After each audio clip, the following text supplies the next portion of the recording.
दोस्तों, बंगाल की खाड़ी के अंदर भारतीय खुफिया एजेंसी तब बहुत ज़्यादा अलर्ट मोड में आ गई जब ये देखा गया कि बहुत दिनों से एक चीनी शोध जहाज का मतलब ये होता है कि ऐसा जहाज जो एक्सपेरिमेंट करने के उद्देश्य से वो जहाज घूमता है, जो कि अलग अलग चीज़ों का एक्सपेरिमेंट करता है।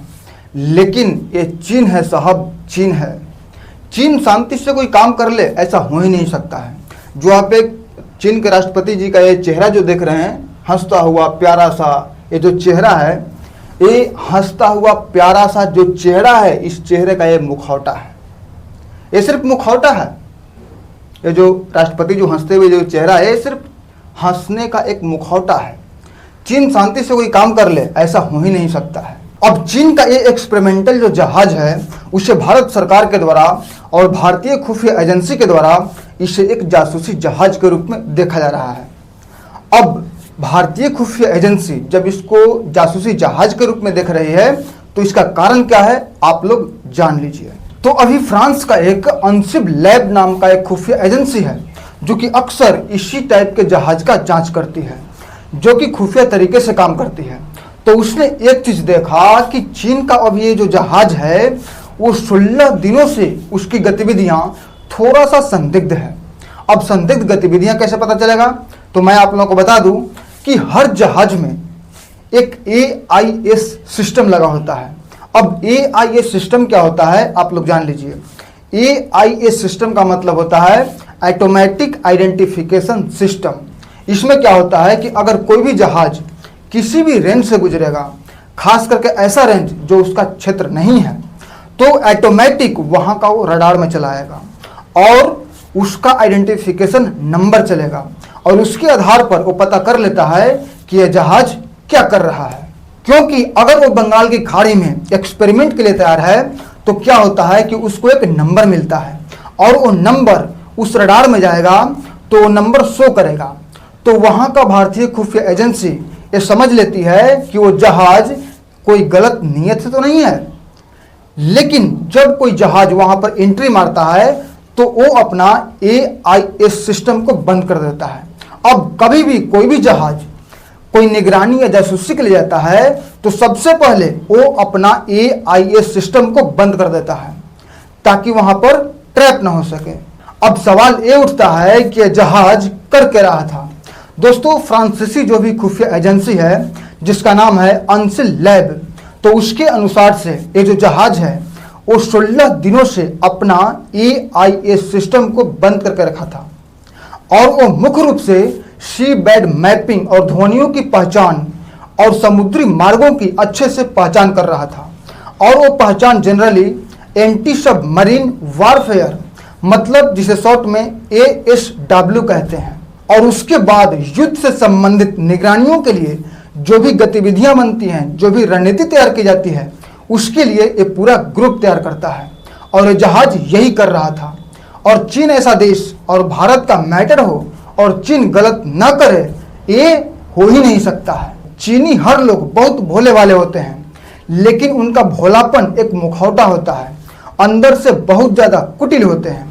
वैसे तो दिखाने के लिए ये जो जहाज था वो भारत के समुद्री सीमा से बाहर था, लेकिन भारत के स्पेशल इकोनॉमी जोन मतलब कि SEZ के बहुत करीब था। और भारत के समुद्री सीमा के बाहर होना, लेकिन भारत के इकोनॉमिकल जोन जो विशेष रूप से है उसके पास में होना, ये बहुत बड़ा संदिग्ध बनाता है। क्योंकि अगर उसे जासूसी नहीं करना रहता तो वो भारत के समुद्री सीमा के बाहर नहीं रहता, वो भारत के समुद्री सीमा में भी आता और वो अपना AIS सिस्टम को बंद नहीं करता। अब आप लोगों के मन में एक सवाल उठ रहा होगा कि अगर एक चीनी जासूसी जहाज अपना AIS सिस्टम को बंद करके रखा था तो ये ट्रैक कैसे हो गया।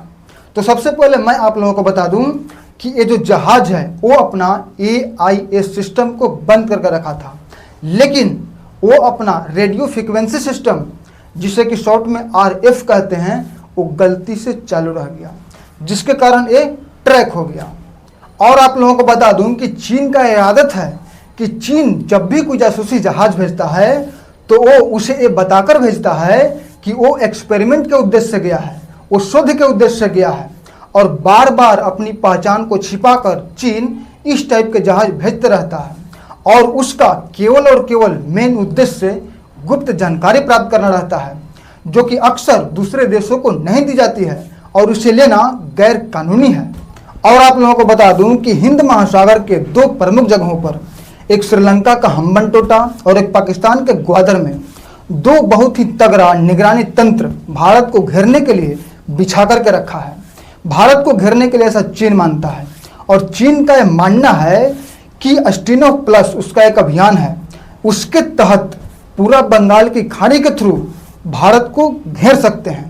और जब हम पूरी तरीके से भारत को घेर लेंगे तब चीन का यह सपना है कि पूरे हिंद महासागर पर कब्जा कर लें। अब हम लोग ये देख लेते हैं कि क्या चीन सचमुच भारत को घेर पाएगा और भारत की ओर से इस ओर कितनी तैयारियां हैं। तो सबसे पहले हम लोगों को यह पता होना चाहिए कि जैसे ही यह घटना सामने आया तो भारतीय नौसेना और कोस्ट गार्ड समुद्र में अपनी सतर्कता बहुत ज़्यादा बढ़ा दिया है और अपनी सुरक्षा की जो समीक्षा है वो भी बहुत ज़्यादा तेजी से कर रहा है। मतलब कि अपनी प्रोटोकॉल की जो समीक्षा है वो बहुत ही ज़्यादा गहनता के साथ शुरू कर दिया है। और आप लोगों को बता दूं कि बीते वर्ष भी परमाणु परीक्षण के दौरान और भारतीय नौसेना जो अपना अभ्यास करता है तो उस पर भी चीन ऐसा दुष्कर्म, ऐसा दुस्साहस करते रहता है, लेकिन चीन हमेशा मुंह की खाता है। तो इस बार भारतीय जो नौसेना है वो बंगाल की खाड़ी के प्रति बहुत ही ज़्यादा संवेदनशील है। तो इस बार चीन की ये दाल नहीं गलेगी। और आपके हिसाब से क्या चीन इस टाइप की हरकत में आगे बढ़ पाएगा और भारतीय नौसेना की कितनी ताकत है, आप कमेंट के हिसाब से जरूर बताइएगा। और हमारे हिसाब से जितना मैं भारतीय नौसेना के बारे में जानता हूँ, मैं आप लोगों को बताता हूँ कि हमारी जो भारतीय नौसेना है वो बहुत ही ज़्यादा उन्नत हो चुकी है। और अभी चाइना जो डोकलाम में भारत से खाया है, और मुझे ऐसा लगता है कि चीन जैसे अपने डिफेंस सिस्टम में किरकिरी करवा चुका है भारत ऑपरेशन सिंदूर के समय, जो कि ऑपरेशन सिंदूर के समय जो पाकिस्तान जो डिफेंस सिस्टम का यूज कर रहा था, इस्तेमाल कर रहा था, वो चाइना भेजा था। तो चाइना अपने डिफेंस सिस्टम में किरकिरी तो करवा ही चुका है, जो वर्ल्ड में जो उसकी बिक्री थी वो बिक्री का वाट लग ही चुका है। अब ऐसा लगता है कि चीन अब अपने समुद्री सबमरीन, उसका जो पावर है, उससे संबंधित जो उपकरण बेचता है, उसका भी अब वाट लगाने वाला है। क्योंकि अगर भारतीय नौसेना से समुद्री सीमा पर चीन से लड़ाई होता है तो निश्चित तौर पर चीन यहाँ पर भी मुंह की खाएगा। तो दोस्तों, जितना मैं भारतीय नौसेना के बारे में जानता हूँ उतना मैं आप लोगों को बताया, और आप कितना जानते हैं भारतीय नौसेना के बारे में आप कमेंट के हिसाब से जरूर बताइएगा। तो दोस्तों, ये बहुमूल्य जानकारी आपको कैसा लगा, अच्छा या खराब लगा, कमेंट के माध्यम से जरूर बताइएगा। तो दोस्तों, फिर मिलते हैं एक नए वीडियो में, तब तक के लिए जय हिंद, जय भारत।